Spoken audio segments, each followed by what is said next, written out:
Okay. Hello. Hi. The chunks that Miss Crawford assigned these pages in were 78 to 90 and then 90 to 107. But I just checked, and chapter 6, which is the next chapter, is pretty short, but chapter 5 is pretty freaking long. So I figure the chunks that she assigned it in made it a little like easier to read, so that you're not reading like 28 pages in one sitting. So I'm gonna read the first. I think I'm gonna read the first chunk right now, and then depending upon what we get assigned tomorrow, which will probably be the rest of chapter 6, I'll read the rest of chapter 6 tomorrow. So page 78. Gotta take a sip.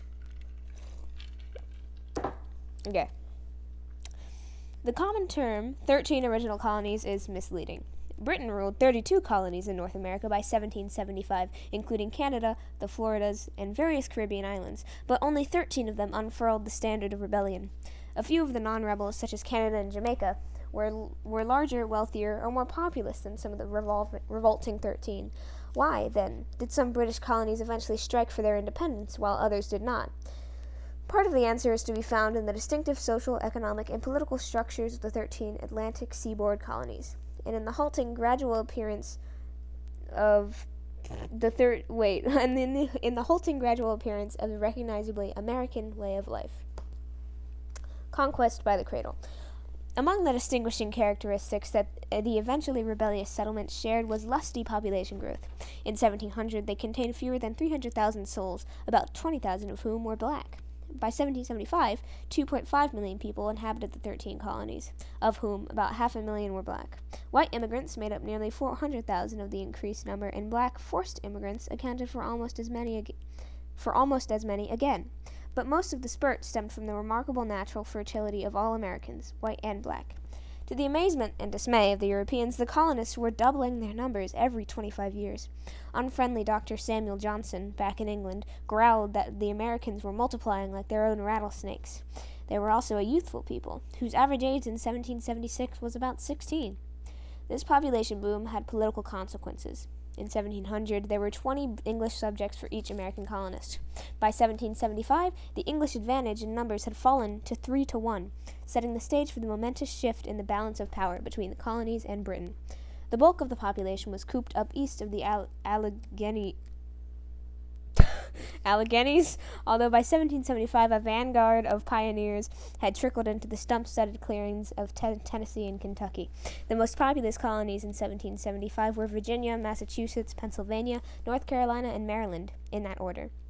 Only 4 communities could properly be called cities. Philadelphia, including the suburbs, was first with about 34,000 residents, trailed by New York, Boston, and Charleston. About 90% of the people lived in the rural areas. A mingling of the races. Colonial America was a melting pot and had been from the outset. The population, although basically English in stock and language, was picturesquely modeled with numerous foreign groups. Heavy accented Germans constituted about 6% of the total population, or 150,000 by 1775. Fleeing religious persecution, economic oppression, and the ravages of war, they had flocked to America in the early 1700s and had settled chiefly in Pennsylvania. They belonged to several different Protestant sects, primarily Lutheran, and thus further enhanced the religious diversity of the colony. Known popularly, but erroneously, as the Pennsylvania Dutch, a corruption of the German word can't speak German, for German, they totaled about 1/3 of the colony's population. In parts of Philadelphia, the street signs were painted in both German and English. These German newcomers moved into the back country of Pennsylvania, where their splendid stone barns gave, and still give, mute evidence of industry and prosperity. Not having been brought up English, they had no deep-rooted loyalty to the British crown, and they clung tenaciously to their German language and customs. The Scots-Irish, who in 1775 numbered around 175,000, or 7% of the population, were an important non-English group, although they spoke English. They were not Irish at all, but turbulent Scots lowlanders. Over many decades, they had been transplanted to Northern Ireland, where they had not prospered. Irish Catholics already there, having Scottish Presbyterianism, resented the intruders and still do, the source of many of the modern-day troubles in the Northern Ireland province of Ulster. The economic life of the Scots-Irish was severely hampered, especially when the English government placed burdensome restrictions on their production of linens and woolens. Early in the 1700s, tens of thousands of embittered Scots-Irish finally abandoned Ireland and came to America, chiefly to tolerant and deep-soiled Pennsylvania. Finding the best acres already taken by Germans and Quakers, they pushed out onto the frontier, making them among the first settlers of the American West. There, many of them illegally, but defiantly, squatted on unoccupied lands and quarreled with both Indian and white owners. When the westward-flowing Scots-Irish tide lapped up against the Allegheny Barrier, it was deflected southward into the back country of Maryland, down Virginia's Shenandoah Valley, and into the western Carolinas. Their often rickety settlements bore the marks of Scotch-Irish restlessness, whereas their German neighbors typically erected sturdy homes and cleared their fields meticulously. The Scotch-Irish satisfied themselves with floorless, flimsy log cabins. As befitted an uprooted, questing people, they chopped down trees, planted crops between the stumps, exhausted the soil swiftly, and moved on. Already experienced colonizers and agitators in Ireland, the Scotch-Irish proved to be the superb frontiersmen, though their readiness to visit violence on the Indians repeatedly inflamed the western districts. By the mid-18th century, a chain of Scotch-Irish settlements lay scattered along the Great Wagon Road, the Great Wagon Road, which hugged the eastern Appalachian foothills from Pennsylvania to Georgia. It was said, somewhat unfairly, that the Scotch-Irish kept Sabbath, and all else they could lay their hands on. Pugnacious, lawless, and individualistic, they brought with them the Scottish secrets of whiskey distilling and dotted the Appalachian hills and hollows with their stills. They cherished no love for the British government that had uprooted them and still lorded over them, or for any other government, it seemed.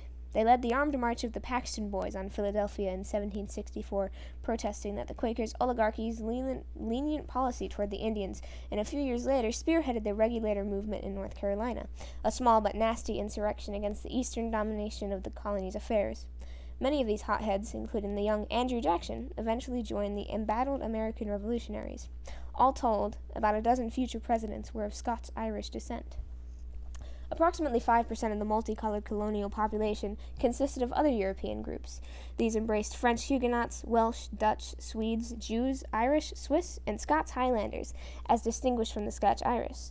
Except for the Scots Highlanders, such hodgepodge elements felt little loyalty to the British Crown. By far the largest single non-English group was African, accounting for nearly 20% of the colonial population in 1775 and heavily concentrated in the South. The population of the 13 colonies, though mainly Anglo-Saxon, was perhaps the most mixed to be found anywhere in the world. The South, holding about 90% of the slaves, already displayed its historic black and white racial composition. New England, mostly staked out by the original Puritan migrants, showed the least ethnic diversity. The middle colonies, especially Pennsylvania, received the bulk of the later white immigrants and boasted an astonishing variety of peoples. Outside of New England, about one-half of the population was non-English in 1775. Of the 56 signers of the Declaration of Independence in 1776, 18 were non-English, and 8 had not been born in the colonies. As these various immigrant groups mingled and intermarried, they laid the foundations for a new multicultural American national identity unlike anything known in Europe. The French settler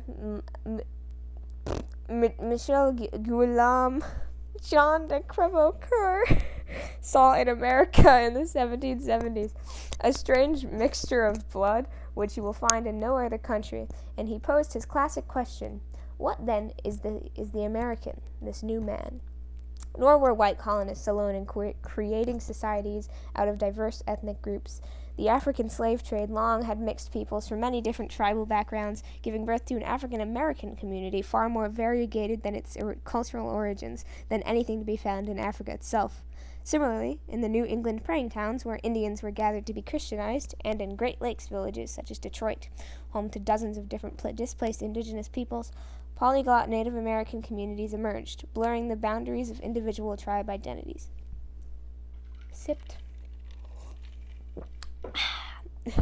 Africans in America. Slavery exploded in the North American colonies during the 18th century.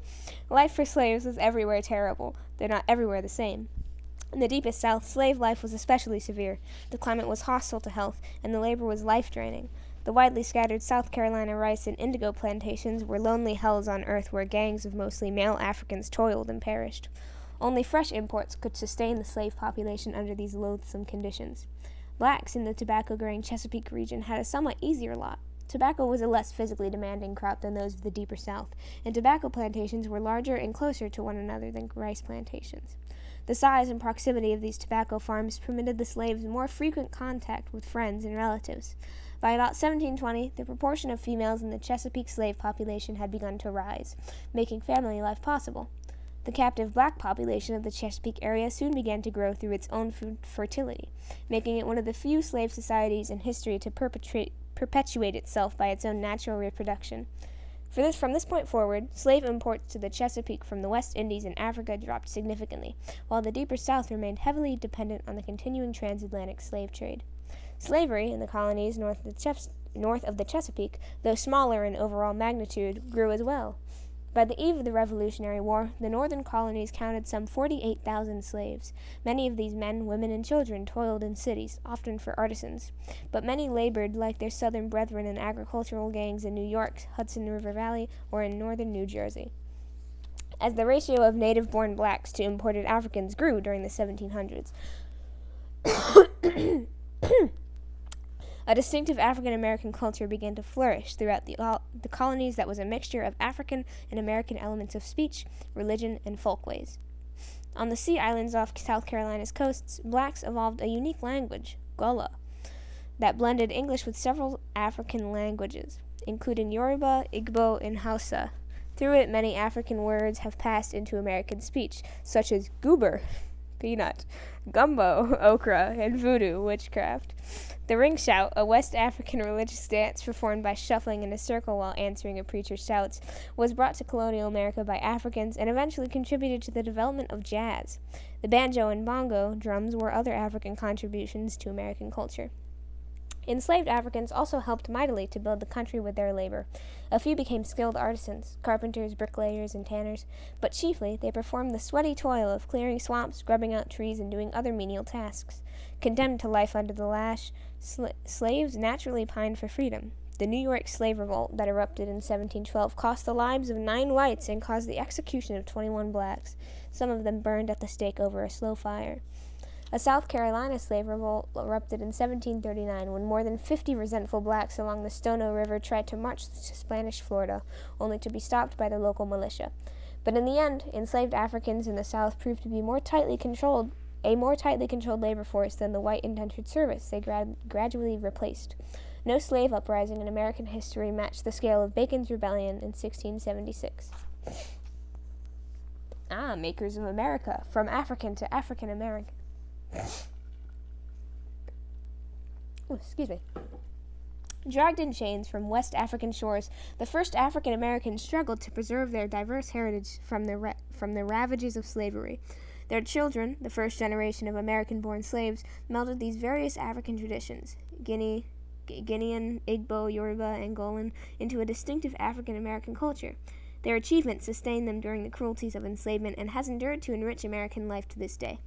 With the arrival of the first Africans in the 17th century, a cornucopia of African traditions poured into the New World. Handicrafts and skills in numerous trades, a plethora of languages, styles of music and cuisines, even rice planting techniques that conquered the inhospitable soil of South Carolina. It was North America's rice paddies, tilled by experienced West Africans, that introduced rice into the English diet and furnished so many English tables with a sticky staple. These first American slaves were mostly males. Upon arrival, they were sent off to small isolated farms, where social contact with other Africans, especially women, was an unheard-of luxury. Yet their legal status was at first uncertain. A few slaves were able to buy their freedom in the 17th century. One, Anthony Johnson of Northampton County, Virginia, actually became a slaveholder himself. But by the beginning of the 18th century, a settled slave society was emerging in the southern colonies. Laws tightened. Slave traders stepped up their deliveries of human cargo. Large plantations formed. Most significantly, a new generation of American-born slaves joined their forebears at labor in the fields. By 1740, large groups of slaves lived together on the sprawling plantations. The American-born outnumbered the African-born, and importations from Africa slowed.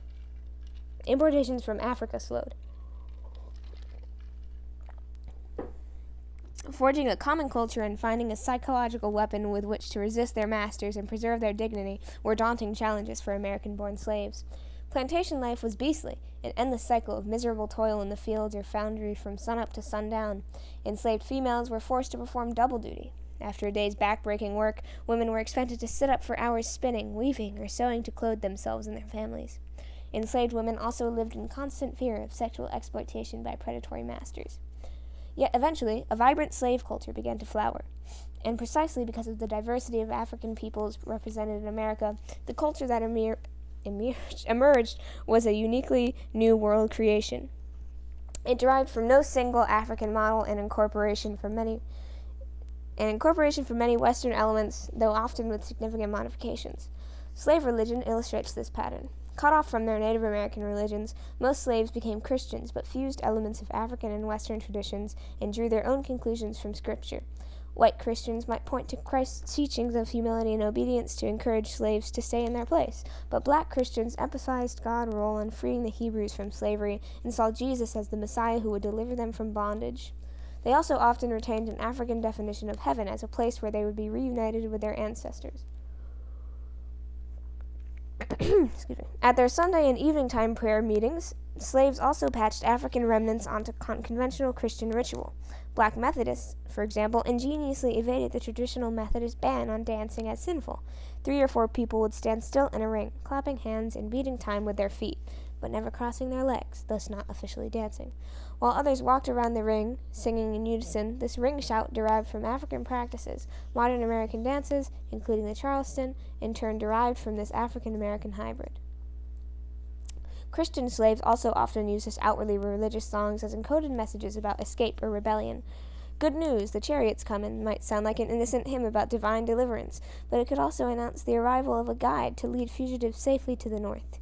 Similarly, Wade in the Water taught fleeing slaves one way of covering their trail. The Negro spirituals that took shape as a distinctive form of American music thus had their origins in both Christianity and slavery. Indeed, much American music was born in the slave quarters from African importations. Jazz, with its meandering improvisations and complex with its meandering improvisations and complex syncopations and rhythms, constitutes the most famous example. But this rich cultural harvest came at the cost of generations of human agony.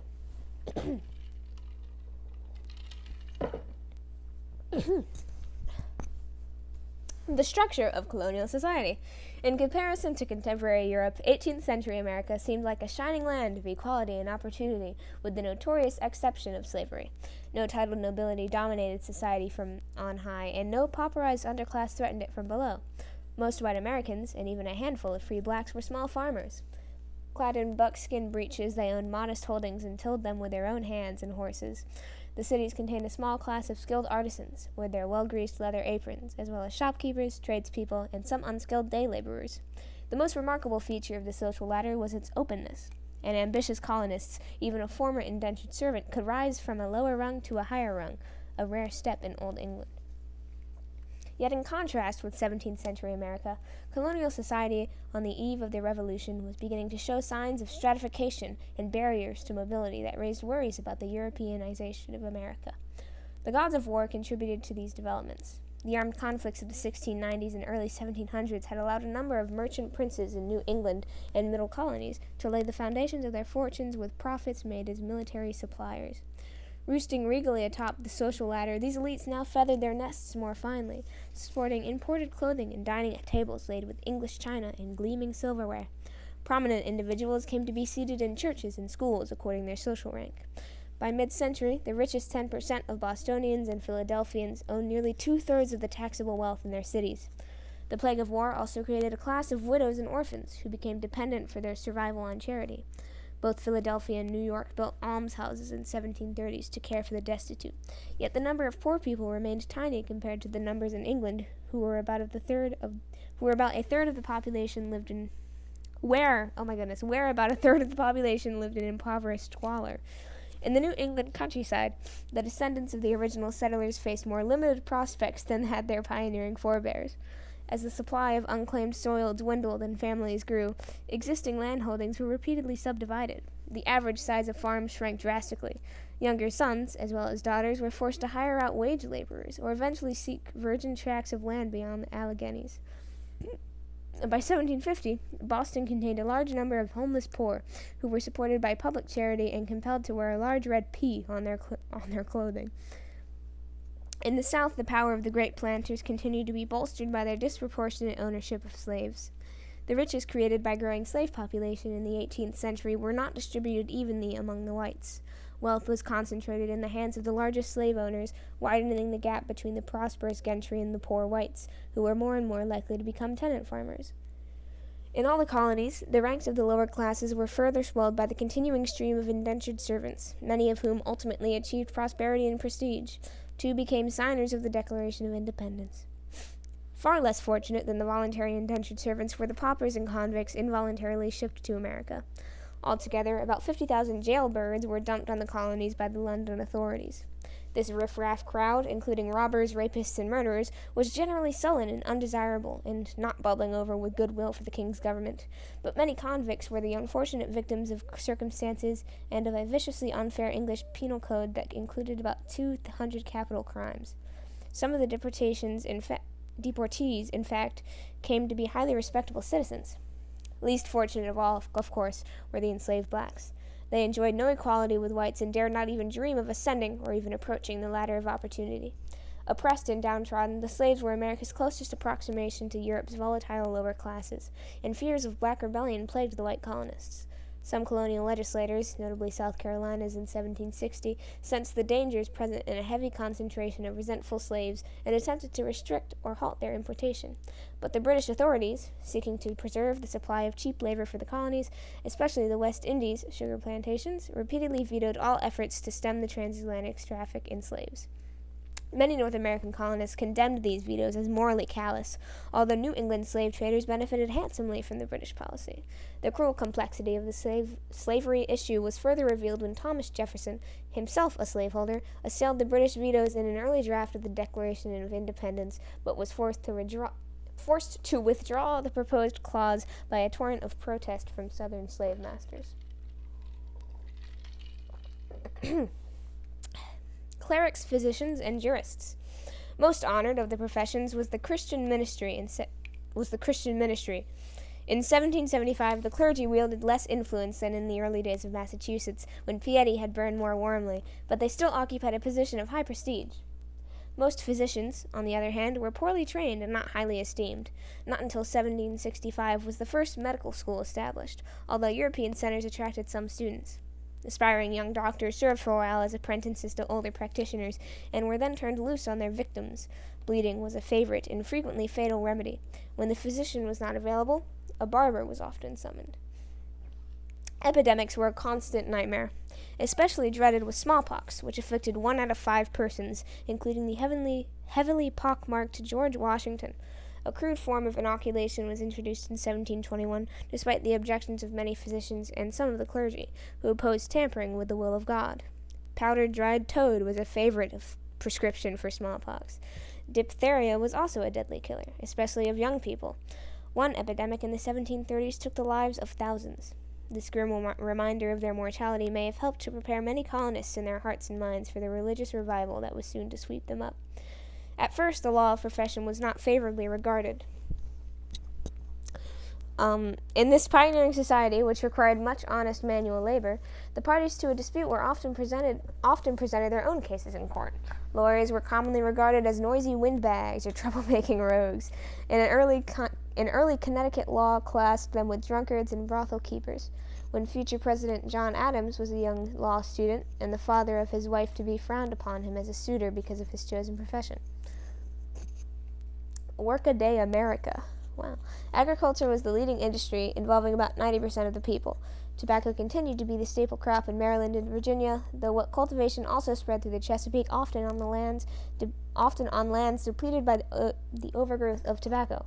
The fertile middle-bred colonies produced large quantities of grain, and by 1759, New York alone was exporting 80,000 barrels of flour a year. Seemingly, the farmer had only to tickle the soil with a hoe, and it would laugh with a harvest. Overall, Americans probably enjoyed a higher standard of living than the masses of any country in history up to that time. Fishing, including whaling, though ranking far below agriculture, was rewarding. Pursued in all the American colonies, this harvesting of the sea was major industry in New England. Goodness gracious. major industry in New England, which exported smelly shiploads of dried cod to the Catholic countries of Europe. The fishing fleet also stimulated shipbuilding and served as a nursery for the seamen who manned the navy and merchant marine. A bustling commerce, both coastwise and overseas, enriched all the colonies, especially the New England group, New York, and Pennsylvania. Commercial ventures and land speculation, in the absence of later get-rich-quick schemes, were the surest avenues to speedy wealth. Yankee seamen were famous in many climes, but not only as skilled mariners, but also as tight-fisted traders. They provisioned the Caribbean sugar islands with food and forest products. They also hauled Spanish and Portuguese gold, wine, and oranges to London to be exchanged for industrial goods, which were then sold for a juicy profit in America. The so-called triangular trade was infamously profitable, though small in relation to total colonial commerce. A skipper, for example, would leave a New England port with a cargo of rum and sail to the Gold Coast of Africa. Bartering the fiery liquor with the African chiefs for captured African slaves, he would proceed to the West Indies with his sobbing and suffocating cargo sardined below the deck. There he would exchange the survivors for molasses, which he would then carry to New England, where it would be distilled into rum. He would then repeat the trip, making a handsome profit on each leg of the triangle. Manufacturing in the colonies was of only secondary importance, although there was a surprising variety of small enterprises. As a rule, workers could get ahead faster in soil-rich America by tilling the land. Huge quantities of Kill Devil rum were distilled in Rhode Island and Massachusetts, and even some of the elect of the Lord developed an overfondness for it. Hats and beaver hats were manufactured in quantity, despite British restrictions. Smoking iron forges, including Pennsylvania's Valley Forge, likewise dotted the land, and in fact were more numerous in 1775, though generally smaller than those of England. In addition, household manufacturing, including spinning and weaving by women, adding up to an impressive output. As in all pioneering countries, strong-backed laborers and skilled craftspeople were scarce and highly prized. In early Virginia, a carpenter who had committed a murder was freed because his woodworking skills were needed.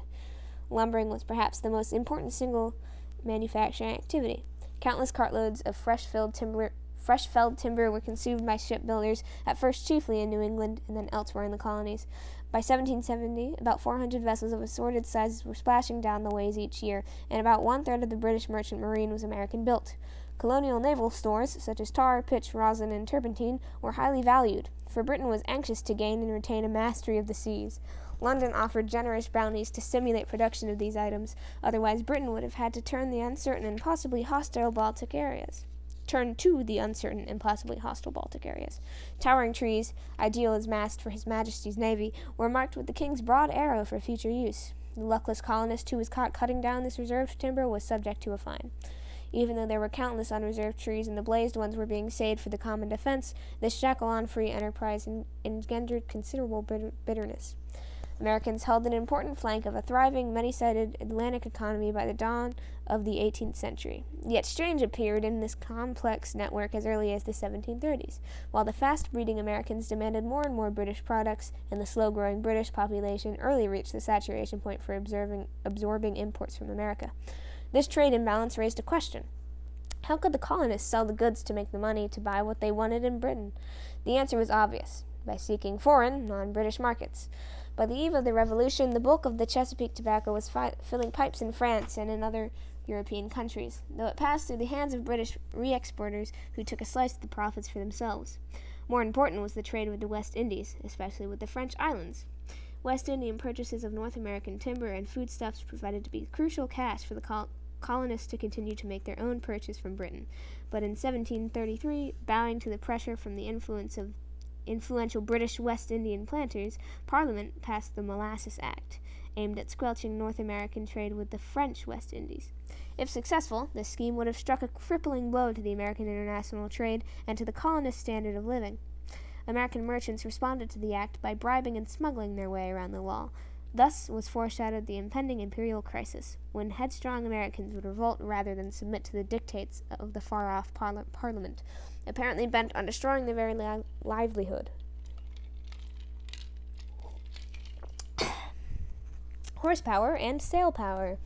All sprawling and sparsely populated pioneer communities are cursed with oppressive problems of transportation. America, with a scarcity of both money and workers, was no exception. Not until the 1700s did roads connect even the major cities, and these dirt thoroughfares were treacherously deficient. A wayfarer could have rumbled along more rapidly over the Roman highways in the days of Julius Caesar, nearly 2,000 years earlier. It took young Benjamin Franklin 9 long, rain-drenched days in 1720 to journey from Boston to Philadelphia, traveling by a sailing sloop, rowboat, and foot.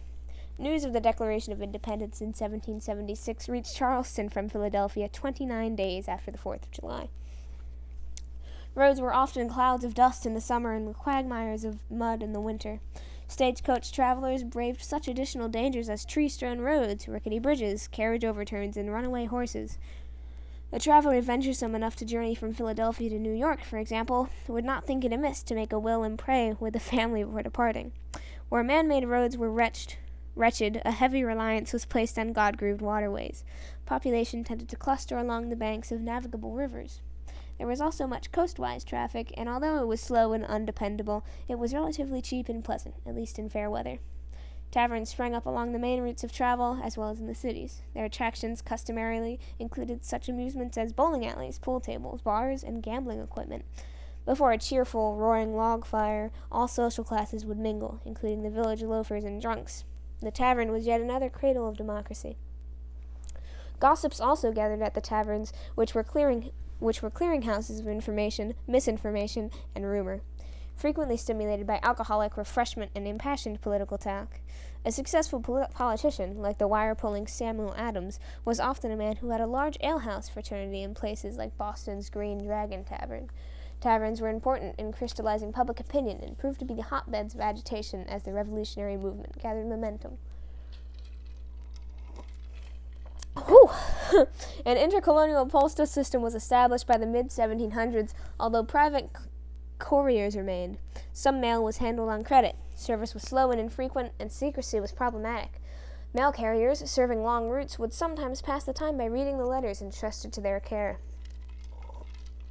I think this is the last. Okay. Two established or tax-supported churches were conspicuous in 1775, the Anglican and the Congregational. A considerable segment of the population, surprisingly enough, did not worship in any church, and in those colonies that maintained an established religion, only a minority of the people belonged to it. The Church of England, whose members were commonly called Anglicans, became the official faith in Georgia, North and South Carolina, Virginia, Maryland, and a part of New York. Established also in England, it served in America as a major prop of kingly authorities. British officials naturally made vigorous attempts to impose it on additional colonies, but they ran into a stone wall of opposition. In America, the Anglican Church fell distressingly short of its promise. Secure and self-satisfied, like its parents in England, it clung to a faith that was less fierce and more worldly than the religion of puritanical New England. Sermons were shorter. Hell was less scorching, and amusements, like Virginia fox hunting, were less scorned. So dismal was the reputation of the Anglican clergy in the 17th century Virginia that the College of William and Mary was founded in 1693 to train a better class of clerics. The influential Congregational Church, which had grown out of the Puritan Church, was formally established in all the New England colonies, except independent-minded Rhode Island. At first, Massachusetts taxed all residents to support Congregationalism, but later relented and exempted members of other well-known denominations. Presbyterianism, although closely associated with Congregationalism, was never made official in many colonies. Ministers of the gospel, turning from the Bible to this sinful word, increasingly grappled with burning political issues. As the early rumblings of revolution against the British crown could be heard, sedition flowed freely from the pulpits. Presbyterianism, Congregationalism, and rebellion became a neo-trinity. Many leading Anglican clergymen, aware of which side their tax-provided bread was buttered on, naturally supported their king. Anglicans in the New World were seriously handicapped by not having a resident bishop whose presence would be convenient for the ordination of young ministers, and American students of Anglican theology had to travel to England to be ordained. On the eve of the Revolution, there was serious talk of creating an American bishopric, but the scheme was violently opposed by many non-Anglicans who feared a tightening of the royal reins. This controversy poured holy oil on the smoldering fires of rebellion. Religious toleration had indeed made enormous strides in America, at least when compared with its halting steps abroad. Roman Catholics were still generally discriminated against, as in England, even in office holding. But there were fewer Catholics in America, and hence the anti-papist laws were less severe and less strictly enforced. In general, people could worship or not worship as they pleased. Whew. Okay, I think that's all I'm going to read for today. That one took a while. And that's like only half the chapter. Whew. Okay, I think I'll be reading the next half tomorrow. And then all of chapter 6 also. Woohoo!